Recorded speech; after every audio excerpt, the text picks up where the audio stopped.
Hi everyone, I'm Rincey and this is Rincey Reads. Today I am here to do my August wrap up. Almost at September. I keep saying September because it is the month of September, but I'm talking about the books that I read in the month of August. So I read 4 books in August, which is very exciting. It feels weird saying that it's really exciting to read 4 books, but I mean, honestly, at this point in my life, yes, it actually is very exciting that I actually completed 4 books. In case you missed it, last week I posted a book review of one of the books I read, which was The Other Black Girl, and this is a book that I thoroughly enjoyed. I will not be going into my feelings or anything like that in this video because I did do an entire book review over there. There is a entire section. The vast majority of the video is basically a spoiler-free section, and then there is a spoilery section, but I give you ample warning. There is a tag on the screen as well as chapter markers, so there's no way for you to actually get spoiled unless you are just not doing your job. But the one thing I will say is that, again, I really enjoyed that book a lot. I thought that the things talked about in there were really interesting. It really took me by surprise, and it's one of those books where it's marketed as like a thriller, but it's really more like a literary suspense book. But the suspenseful elements of it actually like kept me on my toes, and I genuinely did not know where the book was going to go. And so it kept me engaged the entire time, which was really great. But if you want my full thoughts on that book, you can go ahead and check out that video. So the first book I have to talk about in this video is Pride and Premeditation by Tirza Price. And this is kind of a Pride and Prejudice retelling. So I should, I guess, give this like minor disclaimer that like Tirza works at Book Riot. I used to work at Book Riot. I don't anymore. But one of the main reasons why I heard about this book is because she posted about it on like the Book Riot internal Slack, and so I had it on my radar ever since because I really enjoy Pride and Prejudice retellings. And so this one is basically pitched as like Pride and Prejudice but with murder. Which, that's a thing I can get behind. So like I said, this is a Pride and Prejudice retelling. So in this book, the Bennett family, specifically the father, has a law firm, and Lizzie wants to become a lawyer herself, but she cannot because she is a woman. But she still like works as kind of like a behind the scenes investigator. She does some work for her father, kind of like under the radar and things like that.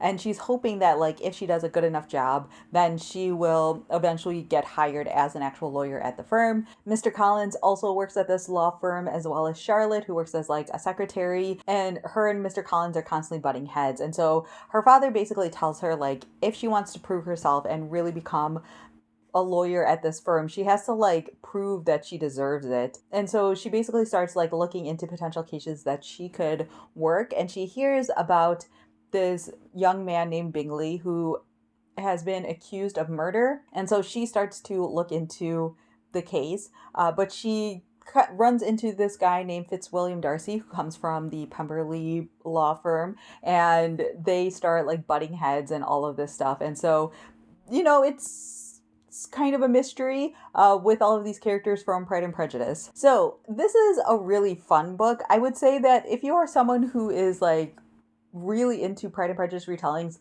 like this is a really fun one to pick up. It doesn't follow like the beats of Pride and Prejudice necessarily. It feels more like a Pride and Prejudice AU, which I mean, honestly, that's genuinely what it is. It's a Pride and Prejudice AU. It's an alternate universe because the characters themselves have like the essence of the characters from Pride and Prejudice. And like there's some like plot beats and like some like references and speeches that are made throughout the book that are, directly taken from Pride and Prejudice. But for the most part, this feels like a separate story unto itself. And like the thing is, I'm not super into alternate universe things. Like I like retellings, but I don't necessarily like AUs because I feel like those books should just be stories unto themselves, and they don't necessarily need the trappings of the universe that they're pulling from. So like I honestly think that this book would have been a stronger book if it wasn't a Pride and Prejudice related book, because it basically like gives you hints. If you are aware of Pride and Prejudice, it gives you hints as to who the good guys and bad guys are. And especially when it comes to mysteries, like you really don't want to be giving those hints away. And I think that this could have potentially been more interesting if it wasn't so obvious what was going to happen. Now, I will say there were a couple of twists in here that I was not expecting, but then at the same time, you're changing some things from Pride and Prejudice. So it's like this like weird squishy line that's happening here where it's like some of it is taken straight from Pride and Prejudice, some of it is not. And in order to maintain the surprise, you have to change it entirely. And so like in the end, it kind of just feels like this should have just been a mystery book unto itself. And if this was a mystery unto itself, I think it would have been really fun and interesting, and there would have been some intriguing twists and turns. But because it's a Pride and Prejudice retelling, it's just kind of obvious where it's headed to a certain extent. Obviously, some of it is still a surprise because it's more like an alternate universe than anything else. But if you want like a straight Pride and Prejudice retelling, this is not a book you should pick up. If you enjoy like mystery books, I think it's a fun one. But for me, it was just like a solid 3 out of 5 stars. Like it wasn't mind-blowingly amazing. It wasn't terrible. I know she's writing more of these types of things. Like I think the next one she's writing is either Sense and Sensibility or Persuasion based. I can't remember which one. And I'll probably pick them up because again, they're fun to read. All right, next up I read a novella, and that was How to Order the Universe by Maria Jose Ferrada, and it was translated from Spanish into English by Elizabeth Breyer. I did want to read one book for Women in Translation Month. I, in my head, wanted to read more, but one was all I could really do because my brain is just all over the place these days and it's hard for me to finish books. But anyways, this is a novella, and you are following this girl named M who is about 7 years old, I believe, and she has a father who is a traveling salesman. And so this story is all told completely from M's point of view. So remember that this is a child telling the story, but basically her father is a traveling salesman and she wants to join him while he is going on his sales.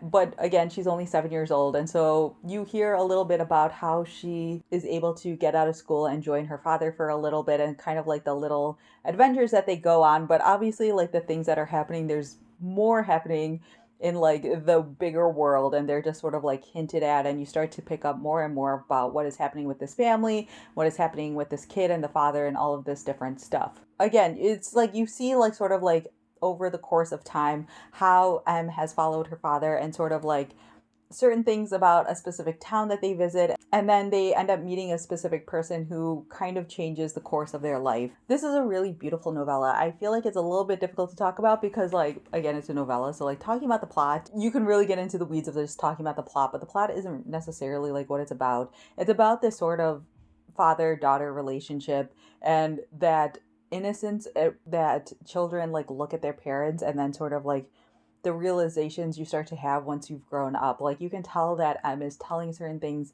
about her father, but she's not completely comprehending what's going on there because again, she's only 7. This book also takes place in Chile, and it takes place specifically in the 1970s when there was a significant amount of political upheaval happening. And so I don't know like the history of Chile very well at all. I just know that this was happening, and it like causes some of the events that happen in this novella to occur. So it's partially about like the relationship internally, but it's also sort of about these like bigger events that were happening during this time period and how it affected individuals like Em and her father. Personally, I'm someone who usually doesn't like it when children are the point of view characters in like adult novels, because I either find them to be like too precocious or like too naive. Like there's like a spectrum obviously to all of this stuff, and I feel like the author here does a really good job of like finding a balance between providing the reader with enough information to be able to follow the story and to understand what's going on, but not necessarily also needing to know everything, but also like having the innocence of a child who's telling this story. You don't necessarily know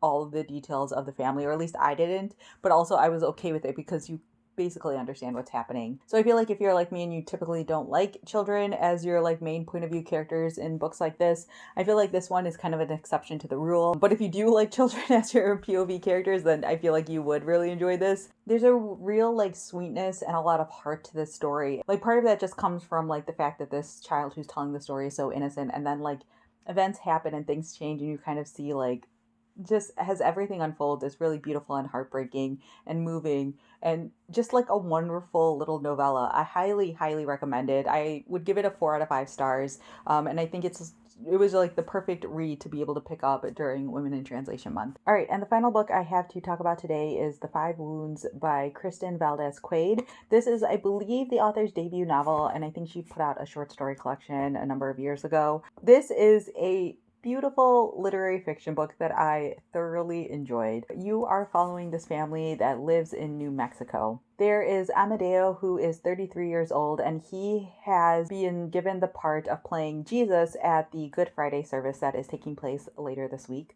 or the Good Friday sort of like procession that they do in his small town. And this role specifically calls for Amadeo to be like physically injured, like kind of like Jesus was when he was crucified. And so it's Holy Week, the week leading up to Good Friday and Easter, and he's preparing for this and he's getting like really into it when his 15-year-old daughter shows up at his house. His daughter's name is Angel and she is pregnant. She has basically left her mother's house. She's asked to be like dropped off at her father's house because the two of them have had a fight. Obviously Angel's parents, Amadeo and Angel's mom, are no longer together, and Amadeo is living with his mother Yolanda, who has recently learned some stuff about herself as well. And so this story basically follows this family, mainly Angel and Amadeo, and occasionally Yolanda, and a little bit about Marissa, who is Angel's mother. And you kind of just like follow them over the course of a year as they are just like trying to figure out their life and trying to figure out who they are in relation to each other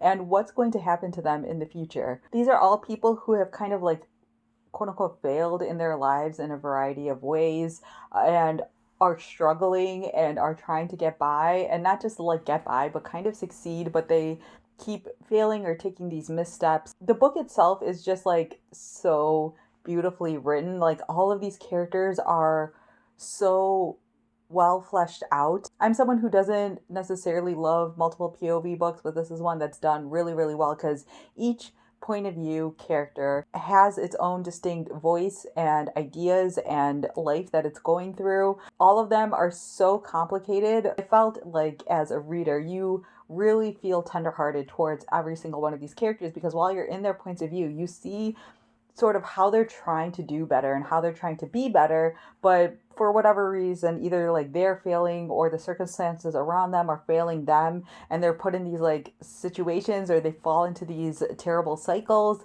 And it seems like when things are about to get better, it's sort of like a 2 steps forward, 1 step back sort of situation constantly for these characters. There are other sort of side characters in here who are also like really broken, and like you just want to like give all these people a hug and help them to do better and like wish that the world that we lived in was better so that way these people can succeed. This is not a direct like parallel, but it really reminded me of when I was watching Orange is the New Black, where that's a TV show where you are following these women who have made really bad choices in their life and have ended up in jail, but also at the same time you like sort of learn about their circumstances and what they were going through, and like there's a part of you that either understands where they're coming from or like you can kind of see what's going on in their life, so you start to empathize with them. And I felt like the Five Wounds does the same thing. It isn't quite as extreme as something like Orange is the New Black, but these are characters who are broken. And so they make mistakes and they make bad choices, but you still like care about them and empathize with them and want to see all of these people succeed. I found that this book was just full of so much heart and emotion, but it wasn't overly sentimental. It was very like grounded in reality and just honestly talked about what life would be like for people like this in this country specifically and in this situation. So yeah, this is a book that is very big and broad, but has characters that feel very real and lived in. So if you're someone who enjoys literary fiction books, I definitely feel like this is a book that should be on your radar. It was so enjoyable. It was a really great experience. It slowly just reveals itself because there's not like really a plot necessarily. You're just following these characters over a year of their life, but there's so much emotion and heart in this book that it made it a really, really enjoyable experience. So yeah, I give that one a 4 out of 5 stars as well. It might even end up on my favorites list of the year. It was a really enjoyable experience, and I honestly think that this book is super underrated for what it is. So that is everything I have for you all. Let me know down in the comments below how your August reading went. If there was a particular standout book for you,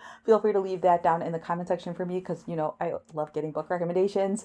Or if you have read any of the books that I talked about here today, feel free to leave that down in the comment section as well. So yeah, that's all I have for now, and thanks for watching.